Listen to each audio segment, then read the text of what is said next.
Okay guys, well it's Fun Day Sunday, so we're gonna play with the Model A on the first part of this video, and then on the second part, the next video after that, will be a little bit on the custom car. Depending on the weather, the custom car is outside. I took it out of its carport, which you probably saw in the first video, so right now it's not raining. It was supposed to be sunny today.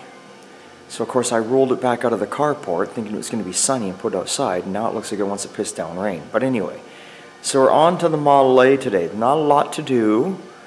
I'm going to weld up some extra holes, but what I'm going to do right now is show you some of the stuff I got. Why not, right? Okay, so I got my spreader bar. I left it all wrapped up. Just wanted to make sure it fit in there. Because you remember I had to play with that frame corner there a little bit. It was a little bit tweaked. So what I'm doing here today is you can see all these extra holes in the frame along here. They don't need to be there. I'm going to weld all them suckers up. And then got to kind of rotate here a little bit. I got to put this back over there. We'll see. See where we get. I wouldn't mind starting to blow the frame apart and just take everything down now. Get it blasted. And I can start. Then the fun begins. We can start painting and assembling. I want to take the diff. This is not the diff that was in the car originally. I had a 41 Ford diff in here. I've got a 57 Chevy Posse in here now. I want to take the diff out. I got it off a friend of mine. It was rebuilt. It's got 411 gears in it, but it was rebuilt, and it's been laying around. It's been traveling around with me for at least 15, 16 years. So I want to just, take it apart and have my guy go through it and make sure everything is looking good. So that's not a problem. Plus, when I get it all apart, then I can blast the case and the housing and all that, right? We've already fit the master cylinder. You saw that. So yeah, weld some holes up. Got the same amount of holes over on this side. Just don't need them.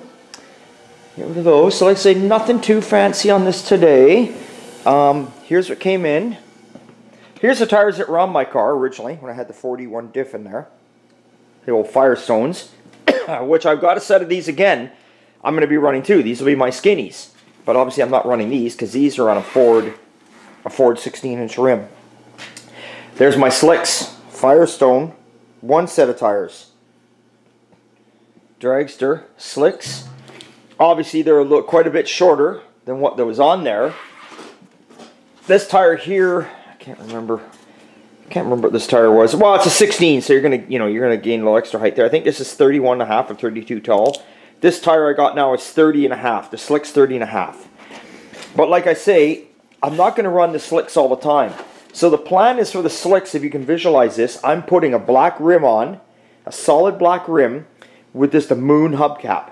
And I'm going to put the slicks on and off when I want to change the look of the car.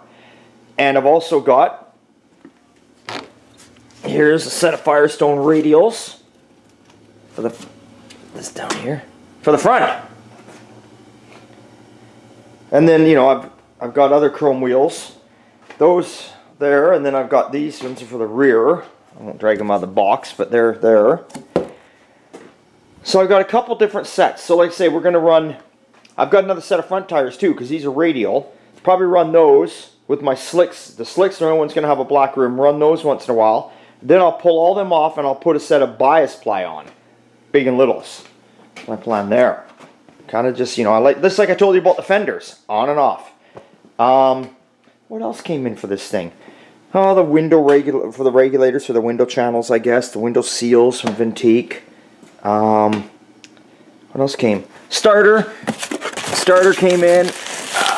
Nice chrome starter. I didn't go with a small one. This is a high torque one, but it's a big one. I wanted to keep that original look. I don't know what else came. Bunch of different stuff, but now I don't see it. I don't know where I've put it. Isn't that odd? Tranny dipstick, flexible one. I know that's not period correct, but whatever. I'm mounting it down low. I'm not going for the 100% period correct look. Just kind of keep it that way. Kind of keep it as close as I can. That's about it. Yeah, I thought there was some other stuff, but maybe not. But I'm happy about that. Yeah, the slick is still in the box over there. I haven't even taken it out yet. So, yeah, you want to see the size of these. Here we go, they're 820, 15. So there we go. Beautiful. Very happy with those. So, I think we'll drag the welder out, get everything set up. It won't take long to weld these holes up. And let's hope that the weather clears up, because the plan was today I wanted to kind of finish taking some of the, you can see the old Custom sitting right outside the window there. See her? There she is right there. Got her up in the air. I was kind of planning on hoping to take like all the inside, like drop it down on the ground now and get all the stuff in the inside, get all the wiring disconnected and marked. And that's going to take a while, so it's not going to be a very good video on it either. And then next week we're going to be having that car brought into the shop here. Next week she's coming into the shop, and you'll get to take a look at her. We'll get her up on the hoist and we'll get going there. The one thing I can tell you is when I take my diff in, when I take my diff down this week, because I'm going to blow this frame apart, I will be taking the transmission for the custom car in with me. Now it had a 3-speed out of a early Chevy Coupe, probably 55, 57 Chevy. It's got a 3-speed in it. Worked fine. And I'm just going to take it, and my guy's going to go through it all and check it all out, make sure everything's good. If it needs something, it's going to get it, and away we go. Like I said, I'm not altering that car. I'm leaving it alone. But anyway, we'll stay on topic with the Model A. So let's drag this welder out. Where is it? Ah, there it is over there. Okay. Oh, that's the other thing I did. My tranny cooler came in. That's what came in. I just thought about it now when I saw this box laying there. So my tranny cooler came in, so you can see where it's ground down to fresh metal. I drilled some holes in there and welded some nuts in there and made it so, you know, I can bolt my tranny cooler. I got one that goes under the car there. It's nice right there because I'd marked it earlier while I had the engine and tranny in, like quite a while ago. I'd marked it. So my transmission is basically coming back, like stopping here. My lines are just going to run nicely right over to that. So, and I got a double one. So what it is, you know, it goes in once and then comes back the other way. It's not just a single reservoir one. So that's very cool. I'm happy about that. And that is that. All right, let's get the welder going. Let's see if we can get some shit done.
Forgot the air. All good. Really welding up holes in the frame, right?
There we go, not much to it, pretty quick.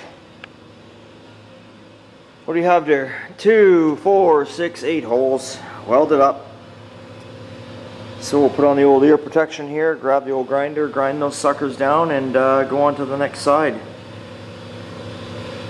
Pretty basic, guys, pretty basic.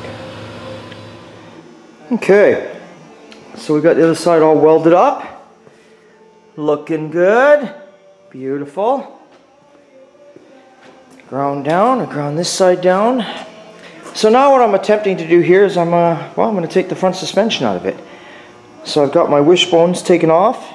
The pitman arm is already off because the steering box is off, obviously. Took the shocks off, and anyway, I'm just going to start pounding the front of it apart here. Get her out, and away we go. Not much to them. They're pretty basic in the front to come apart anyway. Nice thing is, I noticed I need new shocks. Had those nice little chrome shocks on there, and I don't know, I mean, I've owned the car for what, 2, 3 years now? I don't know. Oh no, I've owned it for around 3 years, maybe a bit more actually. Maybe almost close to 4. 3 for sure. And I think it was built 2 or 3 years prior to that, and the front shocks are hammered out. I went and pushed them down, they don't even come up, nothing there. Which is odd. Explains though why it was a little rough riding in the front. But let's try and get some of this apart here. Alright, we're getting there. Got our center link off, brake hose is off, spindle's off. All that is left now is just drop the U-bolt here, take this off as a unit, separate the spring from there and the wishbones, and away we go. Away we go, but the time is slipping away here. It's already 1:15, and I'm supposed to be somewhere by 3, so don't know if that's going to happen or not, but I haven't even gotten onto the custom Chevy yet. It's a short day today, but we'll keep plugging away. I got to get this one done right now first because obviously it's in the way of the shop right now. I can't move this truck here and I can't move this car, so I got to continue with this. And I can't wait, because once after this we start sanding and prepping that frame, and then shit, things just start going back together. So exciting. Anyway, so we will take this front axle out. Remember, we've got a chrome axle that's going in, and we'll go from there. Okay, front axle's out. Kingpins were not an issue whatsoever. Everything came apart nicely there. Now I just got to take off the wishbones and spring, and away we go. And I got the rear axle out. But I've had that out before, obviously, because this is the new one, right? This is the 57 Chevy one here. So I got to get the, what I got to do now is I'm going to clamp like a 4x4 or 2x4 across the spring as much as I can, clamp it. Put like 4 great big clamps on it, like the clamps you see there, that you know, this, the old vice ones that you see. Clamp it really tight with that. Then that'll take some of the pressure off it. Then relieve these nuts and take it off that way. Because if you try to undo it, the thing just, oh, it's just going to go nuts. So, and there we go. Then I can start pulling the diff apart. I can pull the axles out and get the center section out, take it down to my guy, and while he's going through that, I can get the diff all blasted and cleaned up. But that won't be right now. It's got a drain plug on it, which I really like. I'm gonna let that drain out overnight tonight. So take this front end stuff apart, and I think we're doing good. And what I'm also gonna do now, if you remember when I had the master cylinder on here quite a few videos ago, they make an adapter kit to use this is a brake pedal assembly out of a 48 Ford, I believe it is. Maybe it's earlier, I can't remember now. Anyway, they make a bracket that goes on there, allows you to mount your newer master, because I'm using, like, you know, the Mustang master cylinder, right? But all I need to do is actually, I just use those as spacers at the moment, the nuts. When I put that up on there, it fits on there beautiful and clears for the master, and everything lined up good. So I'm going to tack weld these bolts from the backside on, so they just stay on there. They clear my master and everything on either way. Leave them there.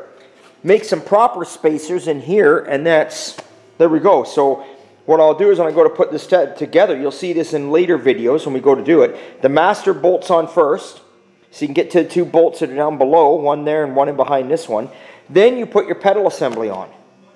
So it should be fine. But right now, I'm going to put a tack on these to hold these in place. You know, there's no reason for them to... This saves me from trying to reach my hand up in there. Like right now, it's very simple to do this, but when the body's on the car and everything's coming up through the floor, it's a son of a bitch. So if those are welded on there, It's simple. You're just removing the nuts and away you go. I'm trying to think everything through on this build. How I do with all my builds is I try and think about it, and I try and think if I was to break down on the side of the road or on a car show, on a trip or something, or even just at home, right? I want to make it as simple as possible to repair what I got to repair. Sorry. I don't want to get in there and be, you know, like the transmission, for an example. Some of these guys, I've seen them use the same engine setup with the same transmission. To get the transmission out, they got to pull the rad out, pull the motor and tranny, then the tranny off, which is not a big deal on these open fendered cars. But I made mine so I can actually get the transmission out from down below. It's not an issue. So I just try and think things through. I take my time. I think about it. If I can't figure something out, I'll move on to something else and I'll think about it throughout the night. And when it comes to me, well, then I'll get to it next time. Whatever I want. Whenever you're doing something, don't rush it. I always say to myself, I want to have my car done for May. But really, in the back of my mind, I don't care if it's not on the road till June. But by giving myself May, when May comes along and there's some little bullshit and some little issues going on, I'm not like, oh my God, I had to get it running. I'm like, no, I got till June. And even then, if it don't work out, I would sooner take my time and get it right than take it out and drive down the road and something just breaks, right? So don't ever rush, guys. Even if you don't only get to spend 2 hours, 3 hours, 5 hours a week on your car, remember, something is better than nothing. That's all I got to say about that. So I'm going to go grab the master cylinder, figure that kind of shit out, figure out what I got to do there. And like I say, I still got to take this apart.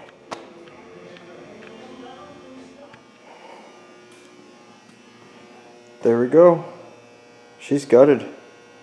Completely gutted. Got all the parts laying in here. Still got to pull the tie rod ends and stuff like that off. All this stuff needs to be chromed. Not the spring. I don't chrome the spring. You could buy a chrome spring, but I just leave the spring black, to be honest. You know, the springs, they fluctuate, they move, and you all guys all out there know I drive the shit out of my cars. It's not like it's a trailer car, so those springs over time, the chrome starts to crack, in my opinion, shit like that. I'd sooner just paint it black. If it starts to, you know, the paint starts to chip away, you just touch it up, right? And you really don't see much of the spring. 3/4 of the spring is tucked up in the frame, so why bother? Anyway, that being said, let's go take a look at the body. Oh, you can see I got all my studs put in place down there. That's for my brake pedal assembly. So we're done. I just got to get the spring off the back of this diff. We're good to go. But we got lots of stuff to do here. Let's go check. I don't know, guys. Now, I don't know if you guys are going to see. There's a lot of videos. These videos take time to upload and that. I'm sure you guys are on YouTube that do it, you know. So I don't think I'm going to get both of these videos up tonight. Like, I know we're going to do one here on the custom Chevy now. But I don't think we're going to get a video up tonight between the two of them. You never know, though. So, there we go. Mr. Sean is working his magic. He's stripping her down. He's straightening her out. He's working on this as he's fitting doors and doing everything else. He's doing a really fine job here. He's doing good. And Sean's not on this every day either. Sean is only working on my car usually on Saturdays, just 1 day a week. That's it. Oh, there we go. There's something new. So I bought the new, my car had the 32 grill shell. Y'all remember that. I bought a brand new insert for my other grill shell because mine had a couple little tweaks in it. I was getting a little fussy there. But my grill shell that was on the car was fiberglass. That's all fine. It was fiberglass. But I was like, well, you know, everything on this car, not that there's much to it, but the body, the deck lid, and even the rear fenders are metal. I was like, I need to have a metal grill shell. So I got the metal one there, and I think it's made by Brookville. I can't remember now. But that's it. Here's what's going on. I don't think he stripped anything down on this side yet. No, nothing here yet. Oh, yeah, started on the front cowl. Yeah, he started there. Yep, he started on this side. So, really nothing for him to do with the firewall. It's brand new. He's just going to sand that bad boy down. There's some holes here I welded up. Put a little putty over there, but that's about it. That firewall looked good. And I'm painting the firewall, like I told you guys, Wimbledon white. I think that'll look nice. A little contrast. Alright, okay guys, so there's Model A Sunday. There's Fun Day Model A Sunday. And now we got some time. Between everything else I got to do here, we got some time here. We'll try and do a little bit on, we'll try and get another video started here. I'll get going on the chopped Chevy. See if I can get some of the dash taken apart. That one's going to be a real short video. But anyway, like I said, every little bit counts. So hey, hell yeah, I'm happy with what I got done to the Model A today. Haven't got much more I can do now. The fun is going to begin when we start painting stuff and we get to reassemble it. Okay, I'll see you in a bit.